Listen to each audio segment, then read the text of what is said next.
오늘은 우리 교회가 세워진 지 20주년이 되는 기쁜 주일입니다. 20주년을 맞이하면서 4가지의 감사 제목들을 적어 보았습니다. 먼저 이곳에 교회를 세워주신 하나님께 감사를 드렸습니다. 교회는 어떻게 시작하는 걸까요? 교회는 어떻게 세워지는 걸까요? 교회는 예수님께서 세우시는 겁니다. 우리가 원했기 때문에 이곳에 교회가 세워진 것이 아닙니다. 하나님께서 원하셨기 때문에 이곳에 교회가 세워진 겁니다. 그래서 하나님께 감사를 드렸습니다. 다음으로 하나님께서 사랑하시는 사람들을 불러 모아 예배하게 하시고 섬기게 하셨으니 또한 하나님께 감사를 드렸습니다. 성경은 교회를 가리켜 하나님의 집, 하나님의 전이라고 부릅니다. 교회의 머리는 예수님이시고 예수님이 교회를 다스리신다고 말씀합니다. 때문에 하나님께서 사랑하시는 사람들을 교회로 모이게 하셨습니다. 여러 가지 이유로 등록하게 하시고 교회 멤버가 되게 하셨지만 그 안에는 한 사람 한 사람을 이곳에 모이게 하신 하나님의 뜻이 있습니다. 그래서 하나님께 감사를 드린 겁니다. 그리고 여기까지 인도하신 하나님께 감사를 드렸습니다. 지나간 시간을 돌이켜보면 늘 어려운 시간이었습니다. 그렇지만 하나님은 우리가 만난 어려운 시간을 변하여 기쁘고 즐거운 시간으로 바꾸셨습니다. 하나님께서 이스라엘 백성을 낮에는 구름 기둥으로 밤에는 불 기둥으로 인도하셨던 것처럼 하나님께서 우리 교회도 인도하시고 지켜주셨습니다. 그래서 여기까지 인도하신 에베네셀의 하나님께 감사를 드렸습니다. 마지막으로 교회를 새롭게 단장하게 하신 하나님께 감사를 드렸습니다. 하나님은 우리가 하나님을 위해서 하나님을 사랑해서 그 하는 일들을 기뻐하십니다. 그래서 우리가 교회를 새롭게 단장하길 원한다. 이런 마음의 손을 가졌을 때 하나님은 무척이나 기뻐하셨습니다. 그리고 우리에게 하나님의 교회를 새롭게 할 수 있는 힘을 주셨고 시작하게 하셨습니다. 지금 우리가 보고 있는 교회의 모습은 하나님께서 우리에게 주신 선물입니다. 교회를 보수하는 시간을 통해 하나님께서 우리를 얼마나 사랑하시고 기뻐하시는지를 날마다 깨닫게 하셨습니다. 힘이 없어 할 수 없다고 여겼을 때 우리로 하여금 하나님은 부르짖게 하셨습니다. 기도하는 우리에게 힘을 주셨고 그리고 필요한 것들을 우리에게 공급해 주셨습니다. 그래서 하나님께 감사를 드린 겁니다. 4가지 감사의 제목들을 적어놓고 이렇게 결론을 내렸습니다. 오늘 우리가 교회 창립 20주년을 맞이하게 된 건 전적으로 하나님의 은혜입니다. 지나간 시간을 돌이켜보면 앞장서서 일했던 일꾼들이 있었습니다. 그들이 있었기 때문에 지금의 교회 모습을 갖추게 되었습니다. 그래서 우리는 교회를 위해 수고하고 헌신한 그 일꾼들을 기억합니다. 그렇지만 우리가 확실하게 알아야 할 것은 그들 때문에 교회가 세워진 건 아니라는 겁니다. 그들 때문에 교회가 든든하게 세워진 것도 아니라는 겁니다. 그들의 수고와 헌신은 귀합니다. 그러나 그들 때문에 교회가 세워지고 든든하게 된 것은 아닙니다. 처음 시작할 때부터 지금까지 하나님께서 우리와 함께 하셨습니다. 하나님께서 때마다 일마다 도와주셨고 하나님의 것으로 채워주셨습니다. 하나님께서 어떤 사람들을 일꾼으로 부르셔서 일하게 하셨습니다. 때문에 하나님의 은혜라고 말하는 겁니다. 우리는 우리에게 이 날을 주신 하나님께 감사를 드려야 합니다. 창립 20주년이라는 20번째 생일을 맞이하게 하신 하나님께 감사를 드려야 합니다. 우리를 통해 일하신 하나님을 기뻐하고 즐거워해야 합니다. 창립 20주년을 맞이하여 하나님께 감사를 드렸습니다. 그 다음에는 우리가 해야 할 일이 있습니다. 창립 20주년이 끝이 아닙니다. 앞으로도 교회는 계속되어야 합니다. 때문에 저와 여러분이 우리가 해야 할 일이 있습니다. 그러면 우리가 해야 할 일은 무엇일까요? 이 질문에 대한 답을 성경을 보면서 함께 같이 찾아보려고 합니다. 오늘 우리가 함께 읽은 마태복음 16장 13절부터 18절은 예수님께서 빌립보 가이사랴에서 제자들과 나누셨던 대화입니다. 빌립보 가이사랴는 로마 황제가 예수님께서 태어나셨을 때 유대를 다스리던 왕 헤롯에게 준 땅입니다. 헤롯이 죽은 후 헤롯 빌립이 이 땅을 물려받았는데 로마 황제를 부르는 호칭인 가이사에 자기 이름인 빌립을 붙여서 빌립보 가이사라가 이 도시의 이름이 됩니다. 빌립보 가이사라에서 예수님은 제자들에게 물으셨습니다. 사람들이 인자를 누구라 하느냐? 나를 누구라 생각하느냐? 예수님께서 처음으로 복음을 전한 곳이 갈릴리입니다. 갈릴리에서 예수님은 사람들에게 천국 복음을 전하셨고 병자들을 고쳐오셨습니다. 짧은 시간이었지만 예수님의 소문은 갈릴리 온 지역에 퍼졌습니다. 예수님을 모르는 사람이 거의 없게 되었습니다. 하지만 예수님에 대한 생각은 다 달랐습니다. 14절입니다. 이르되 어떤 사람은 세례 요한, 더러는 엘리야, 어떤 이는 예레미야라 선지자 중에 하나라 하나이다. 어떤 사람은 예수님을 세례 요한이라고 생각했습니다. 세례 요한은 최근까지 천국을 사람들에게 회개를 요구하고 사람들을 하나님께로 인도했던 사람입니다. 어떤 사람은 예수님을 엘리야 선지자라고 생각했습니다. 엘리야 선지자는 아합 왕이 북이스라엘을 다스리고 있을 때 그 많은 사람들을 백성들을 우상에게로 이끌고 있을 때 활동했던 선지자입니다. 어떤 사람은 예수님을 예레미야라고 생각했습니다. 예레미야는 유대를 향한 하나님의 심판과 멸망을 선포했던 하나님의 선지자입니다. 또 어떤 사람은 예수님을 선지자 중에 한 사람이라고 생각했습니다. 갈릴리에 있는 많은 사람들이 예수님을 따랐습니다.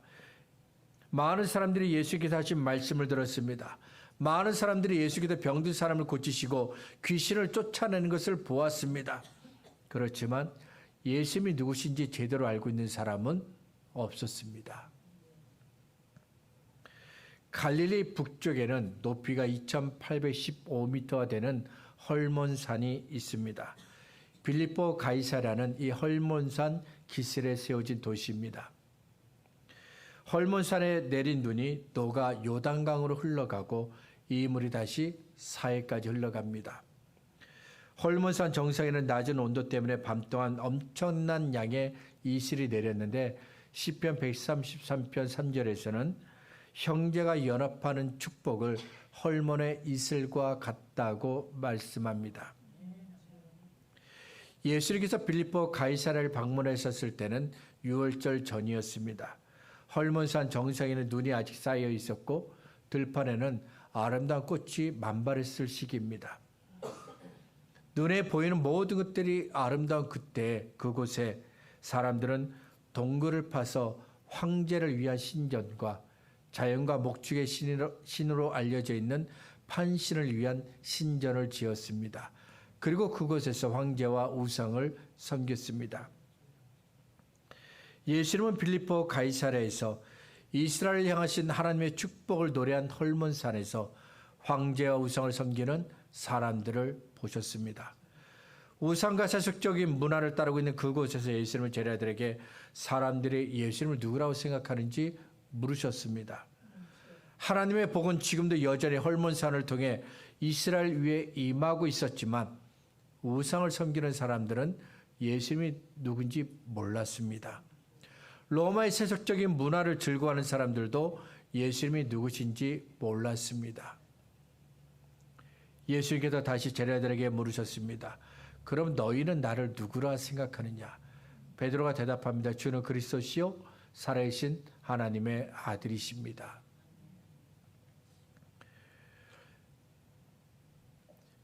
베드로의 대답을 들으신 예수님은 네가 복이 있다고 말씀하셨습니다. 17절입니다. 예수께서 대답하여 이르시되 바요나 시몬아 네가 복이 있도다. 이를 내게 알게 한 이는 혈육이 아니요 하늘에 계신 내 아버지이시니라. 바요나 이 말은 요한의 아들이라는 뜻입니다. 요한복음 21장을 보면 부활하신 예수께서 베드로에게 세 번 네가 나를 사랑하느냐 물으시는데 그때 베드로에게 뭐라 말씀하시냐면 요한의 아들 시몬아 이렇게 물으세요. 요한의 아들 시몬아. 시몬은 베드로의 원래 이름입니다. 예수님은 베드로라는 새 이름이 아닌 원래 이름인 시몬이라고 부르셨습니다. 예수님을 잘 몰랐던 사람들처럼 베드로도 예수님이 누구신지 잘 몰랐습니다.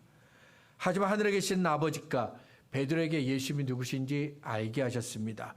그래서 베드로가 예수님께 주는 그리스도시요 살아계신 하나님의 아들이라고 고백한 겁니다.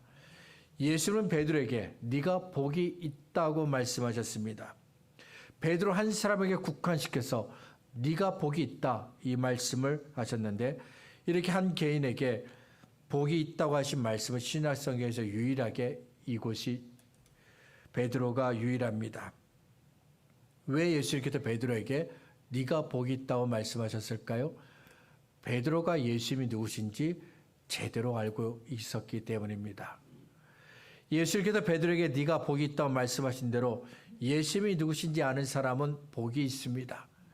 예수님이 주님이 되신다는 것을 아는 사람은 복이 있습니다.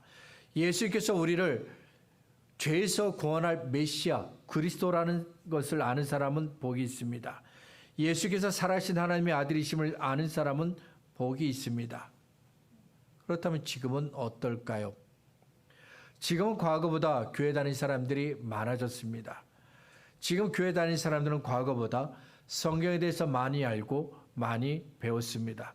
그러면 예수님에 대해서도 잘 알고 있을까요?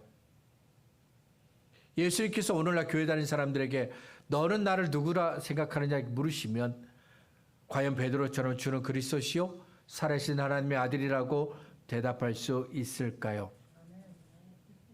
요한복음 9장을 보면 태어날 때부터 볼 수 없었던 사람이 있었습니다. 예수께서 그의 눈을 고쳐주셨습니다. 그래서 눈으로 볼 수 있게 되었습니다. 그런데 사람들은 그가 볼 수 있게 된 것을 기뻐하지 않았습니다.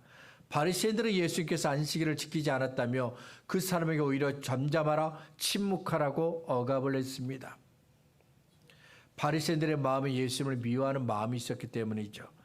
그래서 태어날 때부터 맹인되었던 사람이 그 눈이 볼 수 있게 되었다는 것을 함께 기뻐하지 못했습니다. 하나님께서 놀라운 일을 행하셨다며 함께 즐거워하고 찬송할 수 없었습니다. 더 놀라운 것은 부모도 그 아들이 볼 수 있게 된 것을 기뻐하지 않았다는 겁니다. 유대인들이 고침을 받은 그 부모에게 물었습니다. 너희 아들이 맞느냐? 너희 아들이 정말 태어날 때부터 눈이 안 보이는 맹인이었냐?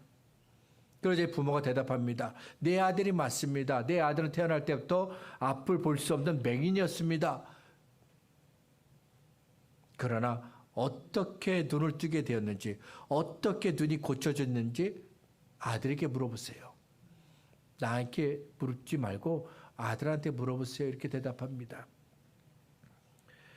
유대인들에게 예수님께서 내 아들의 눈을 고쳐주셨다고 대답하면 됩니다. 그러나 부모는 아들을 외면합니다. 그 부모가 왜 이런 반응을 보였는지 요한복음 9장 22절은 이렇게 말씀합니다. 그 부모가 이렇게 말한 것은 이미 유대인들이 누구든지 예수를 그리스도로 시인하는 자는 출교하기로 결의하였으므로 그들을 무소함이러라. 그 당시 유대인들은 누구든지 예수님을 그리스도 즉 하나님께서 우리를 위해 보내주신 메시아라고 시인하는 사람들은 출교시키겠다고 결정했습니다. 출교는 당신은 하나님과 상관이 없다는 뜻입니다. 당신은 하나님의 구원과 은혜와 상관이 없다는 뜻입니다. 그래서 유대사에서 쫓아내고 관계를 끊어버리는 겁니다. 예수님을 그리스도라 이렇게 시인한다는 것은 이런 의미입니다. 나는 예수님을 믿습니다. 나는 예수님이 하나님께서 죄인들을 구원하시기 위해 보내주신 메시아라고 믿습니다. 나는 예수님을 믿으며 구원받는다고 믿습니다. 하지만 부모는 이 출교가 두려워서 예수님을 믿는다고 시인하지 않았습니다. 하나님께서 아들에게 베푸신 구원과 은혜를 부인했고 감사하지 않았습니다. 그래서 아들과 함께 기뻐하지 못했던 것입니다. 그러면 고침을 받아서 볼 수 있게 된 아들은 어떨까요? 그도 예수께서 베풀어 주신 그 은혜와 구원을 부인했을까요? 바리새인들이 맹인이었던 사람에게 예수님을 누구라고 생각하는지 묻습니다. 그러자 그는 예수님은 선지자라고 대답합니다. 그의 대답은 바리새인들이 원한 대답이 아닙니다. 바리새인들은 예수님을 죄인이라고 생각했기 때문입니다. 하지만 그는 예수님을 죄인이라고 생각하는 그 바리새인들의 의견에 동의할 수가 없었습니다. 왜냐하면 그가 알고 있는 하나님은 죄인의 말을 듣는 분이 아니시고 경건하여 그의 뜻대로 행하는 자들의 말을 들으시는 분이시기 때문입니다. 요한복음 9장 30절부터 33절입니다. 그 사람이 대답하여 이르되 이상하다. 이 사람이 내 눈을 뜨게 하였으되 당신들은 그가 어디서 왔는지 알지 못하는도다. 하나님이 죄인의 말을 듣지 아니하시고 경건하여 그의 뜻대로 행하는 자의 말은 들으시는 줄을 우리가 아나이다. 창세 이후로 맹인으로 난 자의 눈을 뜨게 했다 함을 듣지 못하였으니 이 사람이 하나님께로부터 오지 아니하였으면 아무 일도 할 수 없습니다. 맹인이었던 그는 율법을 잘 알고 있다고 자부하는 바리새인들보다 하나님을 더 잘 알고 있었습니다. 그래서 바리새인들이 거부한 예수님을 믿게 됩니다. 그리고 그를 고쳐주신 하나님의 구원과 은혜에 감사를 드립니다. 그에게 놀라운 일을 행하신 하나님의 이름을 찬송하게 됩니다. 호세아 6장 6절은 우리가 여호와를 알자 힘써 여호와를 알자고 말씀합니다. 하나님이 어떤 분인지 아는 것이 중요한 것처럼 예수님이 어떤 분인지 아는 것은 매우 중요합니다. 하지만 여전히 사람들은 예수님이 우리의 주님이 되신 것을 모릅니다. 예수님이 우리를 죄에서 구원하신 메시아인 것도 모릅니다. 예수님이 살아계신 하나님의 아들이신 것도 모릅니다. 예수께서 하신 많은 일들을 보았지만 예수님을 몰랐던 갈릴리에 있는 사람들처럼 지금도 사람들은 예수님이 누구신지 잘 모릅니다. 교회 다니는 사람들은 많아졌고 성경은 많이 읽고 많이 배웠지만 여전히 예수님이 누구신지 잘 모릅니다. 그래서 예수님이 누구신지 아는 사람들에게 주시는 하나님의 복을 받지도 못하고 누리지도 못하는 겁니다. 예수님은 우리의 주님이십니다. 예수님은 우리를 죄에서 구원하신 그리스도이십니다. 예수님은 살아계신 하나님의 아들입니다. 하늘 아버지께서 저와 여러분에게도 예수님이 누구신지 아는 복을 주시기를 원합니다. 그리고 우리 교회가 언제나 예수님을 아는 교회가 되기를 원합니다. 우리 주님이 되신 예수님, 그리스도가 되신 예수님, 살아계신 하나님의 아들이신 예수님을 믿고 말하는 교회가 되기를 원합니다. 베드로에게 예수님께서 네가 복이 있다 말씀하시러 이어서 예수님은 베드로의 대답 위에 내 교회를 세우겠다고 말씀하셨습니다. 또 내가 내게 이르노니 너는 베드로라. 내가 이 반석 위에 내 교회를 세우리니 음부의 권세가 이기지 못하리라. 예수님은 이 반석 위에 내 교회를 세우겠다고 말씀하셨는데 이 반석은 베드로가 했던 대답이 바로 예수께서 말씀하신 반석입니다. 성경에서 반석은 예수님을 가리킵니다. 마태복음 7장 24절부터 27절에서 예수님은 말씀하셨습니다. 그러므로 누구든지 나의 이 말을 듣고 행하는 자는 그 집을 반석 위에 지은 지혜로운 사람 같으리니 비가 내리고 창수가 나고 바람이 불어 그 집에 부딪히되 무너지지 아니하나니 이는 주처를 반석 위에 놓은 까닭이요 나의 이 말을 듣고 행하지 아니하는 자는 그 집을 모래 위에 지은 어리석은 사람 같으리니 비가 내리고 창수가 나고 바람이 불어 그 집에 부딪히되 짐에 무너져 그 무너짐이 심하니라. 고린도전서 10장 4절에서도 예수님을 가리켜 예수님이 곧 반석이라고 말씀합니다. 그래서 우리는 반석은 무조건 예수님이라고 생각하면 됩니다. 성경을 읽을 때 반석이라는 단어가 나오면 언제나 우리는 예수님이라고 생각하면 됩니다.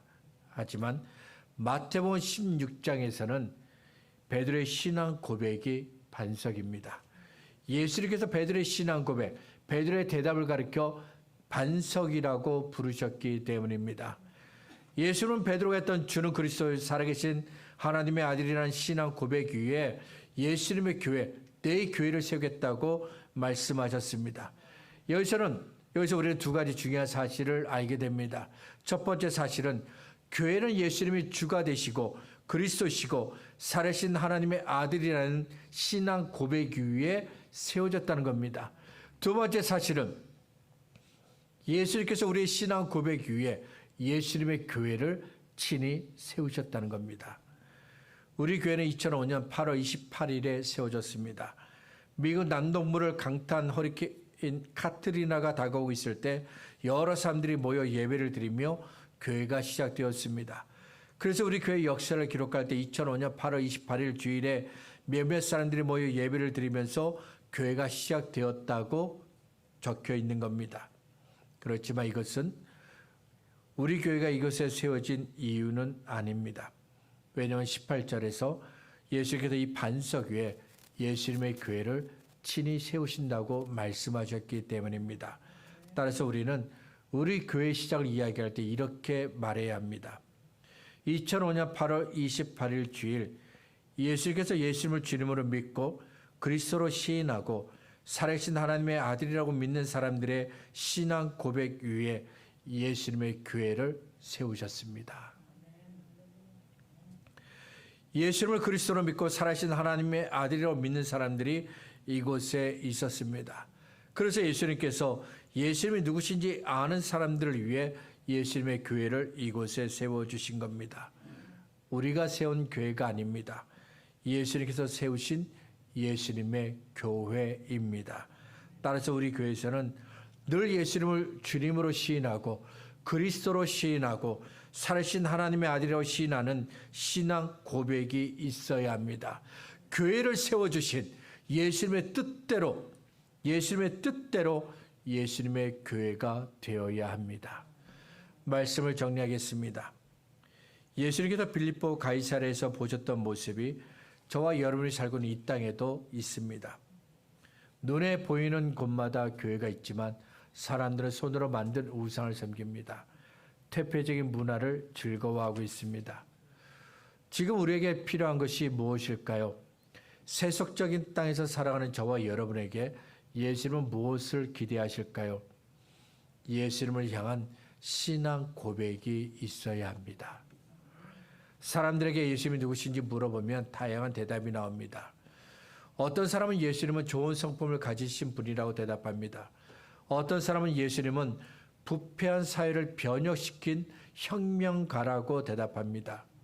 어떤 사람은 예수님은 사랑을 위해서 자기 목숨을 버린 숭고한 희생자라고 말합니다.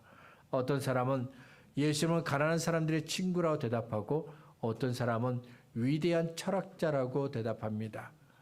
예수님은 한 분이신데 사람들의 대답은 다양합니다. 그렇다면 저와 여러분은 예수님을 누구라고 생각하고 있습니까? 저와 여러분의 대답은 무엇입니까? 세상은 예수님에 대해서 말하는 것을 좋아하지 않습니다.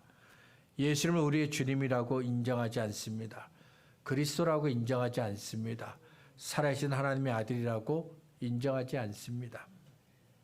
그래도 우리는 예수님을 말해야 합니다. 예수님이 우리의 주님이시고 우리를 죄에서 구원하신 그리스도라고 믿어야 합니다. 예수님은 살아계신 하나님의 아들이라고 우리는 고백하고 믿어야 합니다. 이것이 바로 창립 20주년을 맞이한 우리 교회가 계속해서 해야 할 일입니다. 이 신앙 고백이 저와 여러분에게 늘 있기를 주의 이름으로 축복합니다.